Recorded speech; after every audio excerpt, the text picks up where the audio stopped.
वंदनीय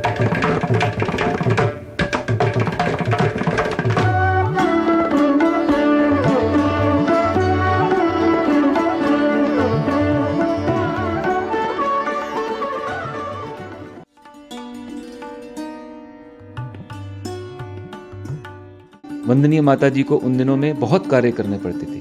गऊ की सेवा करना, उसे जौ खिलाना, अतिथियों के लिए भोजन बनाना, डाक के पत्रों को पढ़ना, आचार्य जी की साधना के समय उनकी व्यवस्था को देखना इत्यादि अनेक काम उनके जिम्मे थे।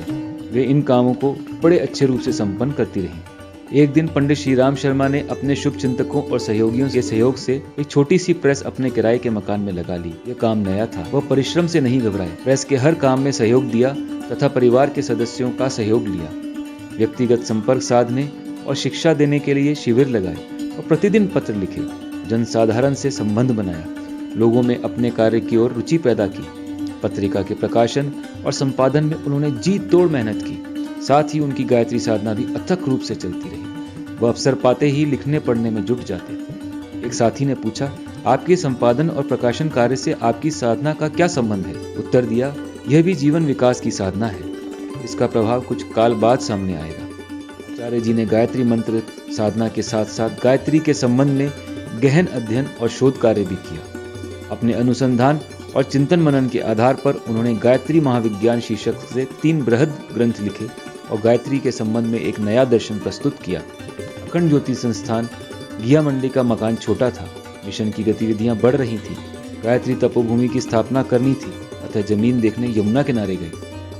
गायत्री तपोभूमि के निर्माण एवं यज्ञ योजन के लिए बहुत धन की आवश्यकता थी। माता जी बोली, मैं अपने जेवर दे देती हूँ, आप जमीन खरीदें, इससे हमारा मिशन आगे तो बढ़ेगा, आप अपने काम को ना रोकें।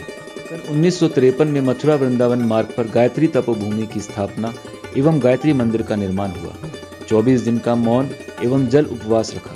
1000 साधकों द्वारा 24 लाख गायत्री मंत्रों का हस्तलेखन करवाने का संकल्प लिया। सन 1954 में गायत्री तपोभूमि में जीवन विद्या सत्रों तथा प्रशिक्षण शिविरों का प्रारंभ हुआ। इन सत्रों तथा शिविरों में जीवन के उपयोगी विषयों का तथा उपयोगी कार्यों का प्रशिक्षण दिया गया। सन 1956 में मथुरा में गायत्री नरमेध यज्ञ हुआ।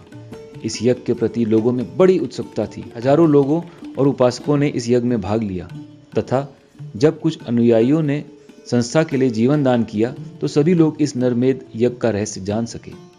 सन 1957 में अखिल भारतीय गायत्री परिवार सम्मेलन का आयोजन किया गया।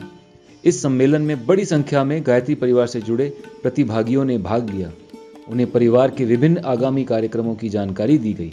नवंबर सन 1958 में गायत्री का सहस्त्र कुंडी विराट महायज्ञ हुआ। इसमें लाखों साधकों और अनुयायियों ने भाग लिया। उस समय मथुरा से वृंदावन जाने का प्रमुख मार्ग कई मील तक यात्रियों के शिविरों से भरा था। हर ओर अपार जनसमूह दिखाई देता था। यज्ञ में भाग लेने 2 व्यक्ति अलग अलग साइकिलों पर सवार होकर हाथों में झंडे पकड़े गायत्री माता की जय बोलते हुए आए थे। इसी तरह एक अनुयायी जोधपुर से घोड़े पर अपनी जोधपुरी वेशभूषा में ओम अंकित केसरिया ध्वज जोधपुर से मथुरा तक हाथ में लिए प्रचार करता यज्ञ स्थल पर आया था। यह गायत्री महायज्ञ अत्यंत विशाल और भव्य था। इसमें लाखों संकल्पवान व्रतशीलों ने भाग लिया। यज्ञ स्थल बड़ा विराट था तथा साधकों के ठहरने की व्यवस्था मथुरा वृंदावन के मार्ग पर कई मीलों विस्तृत क्षेत्र में की गई थी। इस महायज्ञ का कार्यक्रम कई दिनों तक चला।